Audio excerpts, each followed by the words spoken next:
మీరన్నీ ఒక చోట వేస్తే ఉతికేదానికి ఉతికే వాళ్ళకు ఈజీగా ఉంటుంది ఎత్తుక్కోకుండా.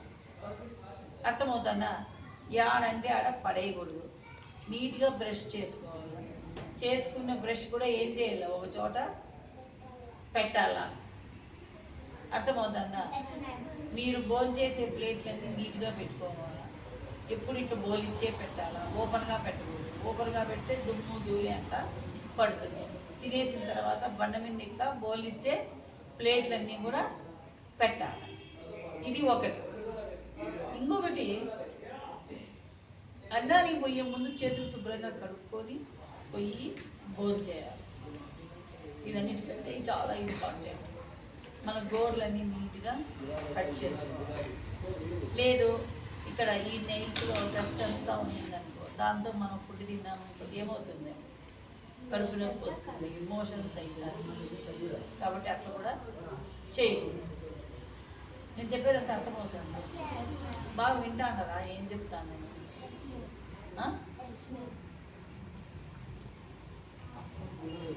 వింటానరా? నీట్గా ఉండేదానికి ట్రై చేయాలి. అనవసరంగా పైకి కిందికి తిరుగుతూ ఉంటారు. ఒక్కసారి పొద్దున్నే మీరు రెడీ అయిపోయి తల దువ్వుకొని విభూతి పెట్టుకొని స్కూల్ డ్రెస్ వేసుకొని కిందికి వచ్చేస్తే మళ్ళీ పైకి పోకూడదు. బాగా వినండి, ఈ రూల్స్ అన్నీ ఈ రోజు నుంచి ఇవన్నీ మీరు పాటించాలి. ఒకసారి రెడీ అయిపోయి కిందికి వచ్చినారా ఇంకా మళ్ళీ పైకి పోకూడదు. ఏం పని ఉంటుంది పైకి? నిన్న పోయినారు వితౌట్ మై పర్మిషన్, ఒక్కసారి ప్రేయర్లోకి దిగేసినారంటే మీరు ఇంకా పైకి పోకూడదు.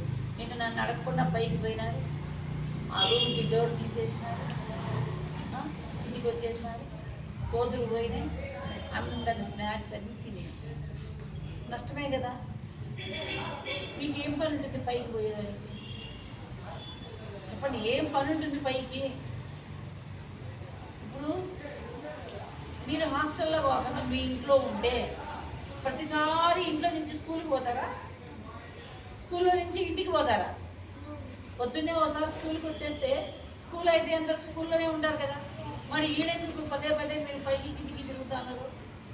ఒక్కసారి కిందికి దిగినారంటే ఇంకా పైకి పోకూడదు. రేపు ప్రైర్కి దిగేసినారంటే నేను ఆడ లాక్ చేసేస్తాను. ఇంకా పోయేకే లేదు. మీరు బాటిల్ తీసుకొని దిగాల, నీళ్ళు కిందనే ఉంటాయి, ప్లేట్లు కిందనే ఉంటాయి, మీ బ్యాగ్స్ కిందనే ఉంటాయి. మీకేం పని ఉంటుంది పైకి? బాత్రూమ్ పోవాలంటే వాష్రూమ్ వాడుకునేదానికి కిందనే ఉంది, ఇంకా పైకి అవసరం లేదు. చెప్పేది బాగా అర్థమవుతుందా? బిల్డింగ్లో పైకి కిందికి తిరగకూడదు. పొద్దున్నే కేకలు వేస్తా అన్నారు. నిన్న కూడా ఇంగ్లీష్ వాళ్ళు వచ్చి మీ బిల్డింగ్లో ఎక్కువ శబ్దాలు వస్తున్నాయని కంప్లైంట్ చేసినారు. ఎవరైతే కేకలు వేస్తారో, ముఖ్యంగా నిరోష్, కేకలు నువ్వు కేకలు వేసే దానివల్ల నీతో పాటు వీడు నేర్చుకుంటారు అనుకో. నిరోష్ని వేదాంతని హాస్టల్లో పెట్టుకోము కేకలు వేసే కదా. మాకు కంప్లైంట్ అవసరం లేదు, పంపించేస్తా. మీరు ఇంటికి పోయి నువ్వు పల్లెలో ఎట్లా కావాలంటే అట్లా కేకలు వేసుకో, నేను వద్దాను. ఈ బిల్డింగ్లో మాత్రం కేకలు వేసుకోకూడదు. మనం మందిరంలో అయిపోతాము. ఎంతమంది ఉంటారా? ఎంతమంది ఉంటారా? 1000, 2000, 3000, 10,000 మంది ఉంటారు. సాయిరామ్ సాయిరామ్ సాయిరామ్ మెల్లిగా మాట్లాడతారు. మీరు కూడా అదే విధంగా మెల్లిగా మాట్లాడాలి. అట్లా ఏంటిగా అంటేనే నేను ఇక్కడ పెట్టుకుంటాను. మేము కేకలు వేస్తాము మా ఇష్టము అంటే నేనైతే పెట్టుకోను. నాకు కూడా వయసు అవుతుంది, పదే పదే మిమ్మల్ని అరచాలంటే నేను అరచలేదు, పంపించేస్తాను. ఎవరైతే సైలెంట్గా ఉన్నారో వాళ్ళని మాత్రమే నేను ఇలా పెట్టుకుంటాను. బాగా చెప్పేది వినండి, బిల్డింగ్లో కేక వినిపించకూడదు. ఒకవేళ మార్నింగ్ బ్రేక్ఫాస్ట్ కొంచెం అటు ఇటు టైమింగ్ లేట్ అయితే ఈడ కూర్చొని తెలుగు పద్యాలు, శ్లోకాలు, టేబుల్స్ చెప్పాలి. ఇంకా పిల్లలు వస్తారు కదా పొద్దున్నే 7:30 నుంచి హాస్టల్కి పిల్లలంతా స్కూల్కి వస్తారు కదా. మీరేం చేయాలా? అందరినీ కూర్చోబెట్టి టేబుల్స్ చెప్పించాలా, తెలుగు పద్యాలు చెప్పించాలా, జీకే క్వశ్చన్స్ చెప్పించాలా. అంతేగాని బిల్డింగ్లో తిరిగి క్యాట్ వేసి బయటికి పోయేసి వస్తే నేను మాత్రం ఒప్పుకోను. ఈరోజు నన్ను అడగకుండా ముగ్గురు పిల్లలు పార్కుకు పోయి వచ్చినారు. పిల్లలను ఎత్తుకొని పోయే వాళ్ళు వచ్చినారంట. పార్కు కావాలి మీరు మీ అంతకు మీరు వెళ్ళిపోయి మీకేమన్నా అయితే నేను స్కూల్లో ఉండాలనుకుంటా, మీ అంతకు మీరు వెళ్ళిపోయి వస్తే దానికి ఎవరు రెస్పాన్సిబిలిటీ? మీరు ఇప్పుడు నా దగ్గర ఉన్నారు, మీకేమన్నా జరిగితే మీ మమ్మీ వాళ్ళు నన్నే కదా అడుగుతారు.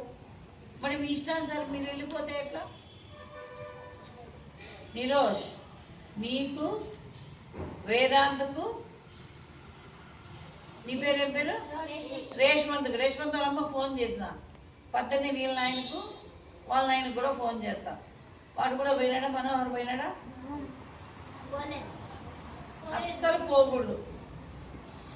ఇవన్నీ మీరు బాగా విని పాటించాలి. లేదు మేము వినం మేడం, నువ్వు చెప్పుకో, మేము మళ్ళీ మామూలు అంటే కనుక మీ బ్యాగ్ తీసుకొని మీ లగేజీని తీసుకొని మీరు సర్దుకొని మీ ఊరికి మీరు వెళ్ళిపోవచ్చు. మీ ఇంట్లో మీరు ఎట్ట కావాలంటే అట్లా చేసుకోండి. ఇంకొకటి, స్కూల్లో మీరు ఉన్నిచ్చి హాస్టల్లో మీరు నేను మనమంతా బిగ్ ఫ్యామిలీ, అర్థమవుతుందా? చిన్న ఫ్యామిలీ కాదు, బిగ్ ఫ్యామిలీ. ఆడపిల్లలను మీరు ఎవరు కూడా ఏమీ అనకూడదు, కొట్టకూడదు. ముఖ్యంగా నువ్వు దూరం కూర్చో. మీరు వాళ్ళని ఏమీ కూడా టచ్ చేయకూడదు, వాళ్ళని కొట్టకూడదు, వాళ్ళని తిట్టకూడదు. మీరు బ్రదర్స్ వాళ్ళు ఎట్లుండాలా? బ్రదర్స్ సిస్టర్స్ లాగా ఉండాలి. మనమంతా పెద్ద ఫ్యామిలీ. చెప్పేది అర్థమవుతుందా? టిఫిన్కి రండి అంటే అందరూ కలిసి ఒకటేసారి రావాలా. ఎవరింటే వాళ్ళు వచ్చేసేది, మిగతా వాళ్ళు రాకుండా పోయేది అట్లా చేయకూడదు. అందరూ కూడా టిఫిన్కి ఒకేసారి రావాలి. టిఫిన్ తినేటప్పుడు కూడా సైలెంట్గా తినాలి. మధ్యాహ్నం భోజనం అంటే పిల్లలందరితో తింటారు. రాత్రికి మళ్ళీ మీరే కదా తింటారు. బిల్డింగ్లో అనవసరంగా అరుపులు అనేది ఉండకూడదు. సైలెంట్గా కూర్చొని భోజనం అనేది తినాలి. అర్థమవుతుందా? చాలా సైలెంట్గా ఉండాలి. ఇప్పుడు మీరు 13 మంది ఉన్నారు, గౌతమ్ వీడియో తీస్తున్నారు, మీదంతా 13 మంది ఉన్నారు. ఎవరిదైనా పెన్ను పడిపోయింది అనుకో, నాకు చిక్కింది అనకూడదు. ఒకవేళ పడేసుకుంటారు, ఈ పెన్ను ఎవరు దీన్ని అడిగి వాళ్ళకి ఇచ్చేసేయాల. అర్థమవుతుందా? ఎట్లా చిక్కుతుంది? బై మిస్టేక్ పడేసుకుంటారు, అది చిక్కడం కాదు. ఎవరిది ఈ పెన్ను ఈ పెన్సిల్ అడిగి ఎవరిదైతే వాళ్ళకి ఇచ్చేయాల. మీ అంతకు మీరు తీసి దాచిపెట్టుకో. అర్థమవుతుందా? ఎందుకు ఇవన్నీ చేయాలా? మనదంతా ఎలాంటి family? Big family. Big family. ఇప్పుడు ఏం చేస్తాం? మీ అందరికి పెడతా అన్నాం కదా, మరి మీరు అలాంటప్పుడు ఎందుకు ఎత్తిపెట్టుకోవాలా? ఎవరే కానీ ఆ విధంగా ఎత్తిపెట్టుకోకూడదు. అందరూ కలిసే ఉండాలి, కలిసే భోజనం చేయాలి, కలిసి చదువుకోవాలి, కలిసి ఆడుకోవాలి. అంతవరకే. అర్థమవుతుందా? వాడు ఎవరో రోషను ఎవరో పాడపాపను ఈడ టచ్ చేసినారు, అక్కడ టచ్ చేయకూడదు. మీరు బాయ్స్, వాళ్ళు గర్ల్స్. అర్థమవుతుందా? ఎవరిని కూడా బాయ్స్ అనేవారు గర్ల్స్ని కొట్టుకోకూడదు. అది మంచిది కాదు, అది వెరీ వెరీ బ్యాడ్ హ్యాబిట్. అర్థమవుతుందా? ఇప్పుడు చూడు ఎట్లా కూర్చున్నారు. నిరోష్, వాళ్ళకి మీకు మధ్యలో గ్యాప్ ఉండాలి. అమ్మాయిలకి అబ్బాయిలకి మధ్యలో గ్యాప్ అనేది ఉండాలి. వాళ్ళు మీకు సపరేట్గా కూర్చోవాలి. ఈ రోజు నుంచి నేను చెప్పేటివన్నీ కూడా మీరు పాటించాలి. ఈవినింగ్ స్కూల్ అయిపోతాను ఇట్లే, ఫస్ట్ ఆడపిల్లలు వెళ్ళిపోయి డ్రెస్ మార్చుకోవాలి. ఒక్క నిమిషం నేను చెప్పేది, బుద్ధి నుంచి అన్నీ ఫాలో అవ్వాలి. 5 మంది గర్ల్స్ ఉన్నారు, 5 మంది పైకి వెళ్ళిపోయి వాళ్ళు డ్రెస్ మార్చుకొని బయటికి వచ్చి గుణశ్రీ బ్రదర్స్ మీరు పోదురండి అంటుంది. అప్పుడు మాత్రమే మీరు బట్టలు మార్చుకోవాలి. పరిగెత్తుకుంటా పైకి వెళ్ళిపోకూడదు. ఫస్ట్ వాళ్ళు, సెకండ్ మీరు. అర్థమవుతుందా? మన వీడు వచ్చినాడు, మా చెల్లెలు డ్రెస్ మార్చుకుంటా అంటే వాడు వీడు చూస్తాడు, అది తప్పు, అట్లా అనకూడదు. అర్థమవుతుందా? బై మిస్టేక్ జరుగుతూ ఉంటాయి. అందుకని ఈ పొద్దున్న నుంచి చెప్తాను, ఫస్ట్ వీళ్ళు డ్రెస్ మార్చుకోవాలా, తర్వాత మీరు మార్చుకోవాలి. రోజు అంతే. ఇంకా వాళ్ళు ఫస్ట్, మీరు సెకండ్. అర్థమవుతుందా? మార్చుకొని రావాలి. వాళ్ళు స్నానం చేసి డ్రెస్ మార్చుకునేటప్పుడు మీరు ఇప్పటికే ఉండాలి, అవ్వకపోకూడదు. చెప్పేది వినిపిస్తుందా? వాళ్ళు ఆ రూమ్లో మార్చుకుంటారు, మీరు ఇటు సైడ్ రూమ్లోనే ఉండాలి. పొద్దున్నే కూడా పైకి కిందికి పైకి కిందికి ఎట్లంటే అట్లా తిరుగుతారు. తిరగడాలు తగ్గించుకోవాలి. నన్ను అడగకుండా బయటకు అస్సలు పోకూడదు. ఈరోజు పార్కు పోయించినారు, అది తప్పు తెలుసా? నన్ను అడగకుండా పోవడం. మీకు ఏదైనా అయితే ఎవరు రెస్పాన్సిబిలిటీ? ఎవరిని అడుగుతారు? నన్ను అడిగేటప్పుడు వినాయకుడు వస్తే నాకు సంబంధం లేదని చెప్తా. నీ కొడుకు అడగకుండా వెళ్ళిపోయినాడు, నీ కొడుకు పోయాడు అంటే మాకు సంబంధం లేదు అని నేను చెప్పేస్తా. ఈరోజు వానికి ఫోన్ చేసి చెప్పినా వాళ్ళ నాన్న వాళ్ళ అమ్మకు మీకు కూడా ఫోన్ చేసి చెప్తాను. చెప్పేది వినిపిస్తుందా? కొంచెం హోంవర్క్ రాసేసేయాలి. అర్థమవుతుందా? ఒక 10 నిమిషాలు ముందో ఎనుకో మీకు స్నాక్స్ వస్తాయి, వచ్చేద్దరు కూర్చొని రాసుకుంటా ఉండాలి.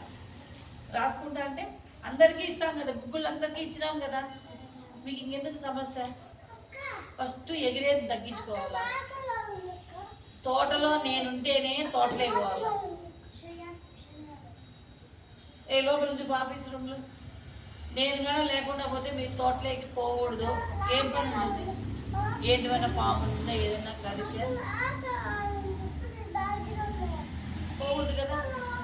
ఎవరో మేడమోళ్ళు నుండి ఏదైనా వాళ్ళు పిలిస్తే పోవచ్చు, కానీ అనవసరంగా మీరు తోటలోకి కూడా పోకూడదు. మిమ్మల్ని హాస్టల్లో ఉండేవాళ్ళు ఎవరైనా ఏమన్నా అంటే నాకు చెప్పాలి, కానీ మీ మమ్మీలకు మీ డాడీలకు చెప్పకూడదు. నువ్వు కూడా నాకు చెప్పాలా, అంతేగాని ఎవరికి కూడా మీరు చెప్పకూడదు. ఈ రూల్స్ అన్నిటికీ మీరు కట్టుబడి ఉంటేనే ఇక్కడ పెట్టుకుంటాను. లేదు మేము అరుస్తాము, మా రూల్స్ మావే అంటే మీరు మీ ఇంటికి వెళ్ళిపోవచ్చు.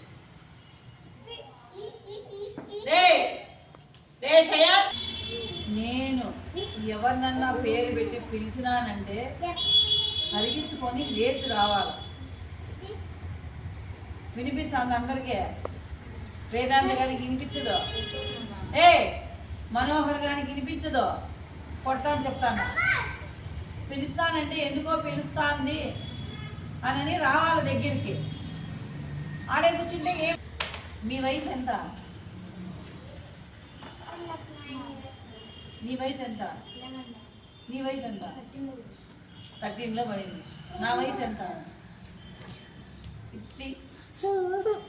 ఈ స్కూల్లో ఉండే వాళ్ళందరికంటే కూడా నేను పెద్దదాన్ని. పిలిస్తే ఎంత కార్లెస్గా వెళ్ళిపోతాను. అట్లాంటప్పుడు మనోహర్ని నేను ఎందుకు పెట్టుకోవాలి? నువ్వు పిలిస్తేనే పిలుచుకో. నాకే వెళ్ళిపోయేటప్పుడు నేను ఎందుకు పెట్టుకోవాలి నిన్న? చెప్పు, ఎందుకు పెట్టుకోవాలా? అంటే నీకు రెస్పెక్ట్ ఇచ్చేది తెలీదా? ఈరోజు నాకు చేసినావు, ఇంకెవరన్నా నిన్ను పిలిచినారనుకో, వాళ్ళకు అట్లే చేస్తే నిన్ను కదా నన్ను అంటారు. ఆ మేడం ఏం పెంచింది ఎలా నేను? పెద్దవాళ్ళు ఎవరన్నా పిలిస్తే దగ్గర పోయి ఏమి ఎందుకు పిలుస్తున్నారు అని అడగాల. అది పొలైట్నెస్. అర్థమవుతుందా? అలా ఉండకూడదు. ఎందుకు పిలుస్తాను ఏమీ అడగాల పోయి. మీరు ఈ రోజు నుంచి ఈ రూల్స్ అన్నీ పాటించితేనే చదువుకున్నారు. భోజనానికి పిలుస్తానంటే మొత్తం బ్యాగులన్నీ ఎత్తేయాలి. ఇవన్నీ గుడ్ హ్యాబిట్స్. బ్యాగులన్నీ ఎత్తేయాలి. ఎవరు కూడా ఒరే గిరేని పిలుచుకోవద్దండి. అర్థమవుతుంది? అన్న అని పిలుచుకోండి, అంతేగాని ఒరే గిరేని అనేది ఎవరు కూడా పిలుచుకోకూడదు. వినిపిస్తా అన్న నేను చెప్పేదే. గుణశ్రీ అందకంటే పెద్దది అక్క అనాలి. గుణశ్రీ అర్థమవుతుందా? నువ్వు ఎట్లా అక్క అంటావు? నువ్వు అక్క అంటావా? నువ్వెందుకు ఎక్కువ కంప్లైంట్ చెప్తా అంటావే? చెప్పు. నేను పొద్దున లేచి రాసుకుంటా అంట బిల్స్ అన్ని. కంప్లైంట్ చేశాను, నాకు వచ్చి వాడు కొట్టి వీళ్ళు కొట్టి అని. ఎందుకు కంప్లైంట్స్? అలా చేతులు పెట్టుకోకూడదు. కంప్లైంట్స్ తగ్గించాలి, సరేనా?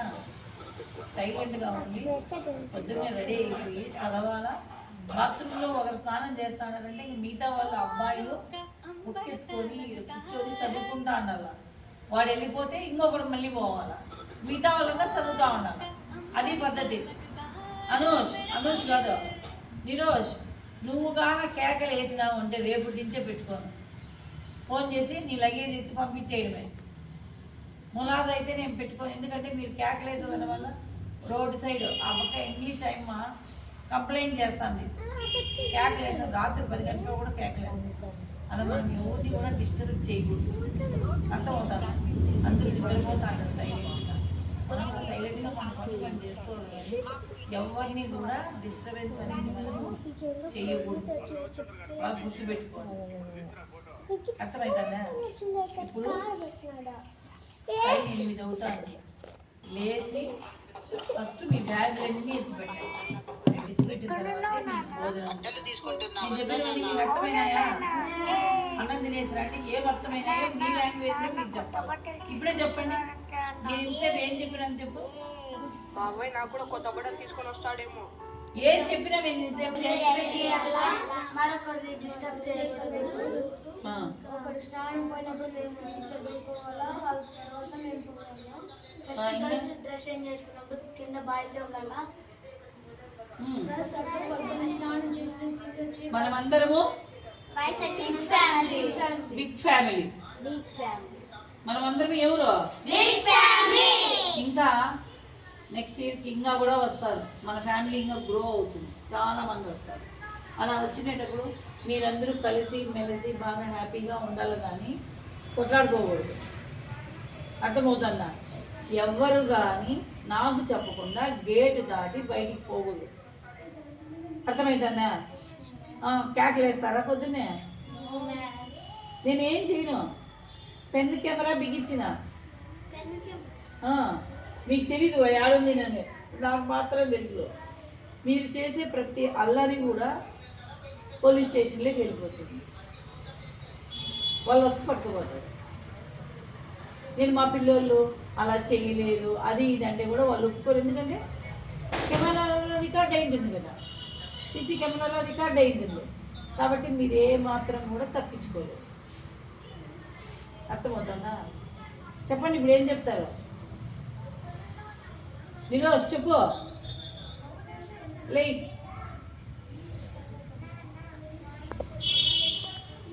బిల్డింగ్లు ఎట్టుండాలన్నా చెప్పు.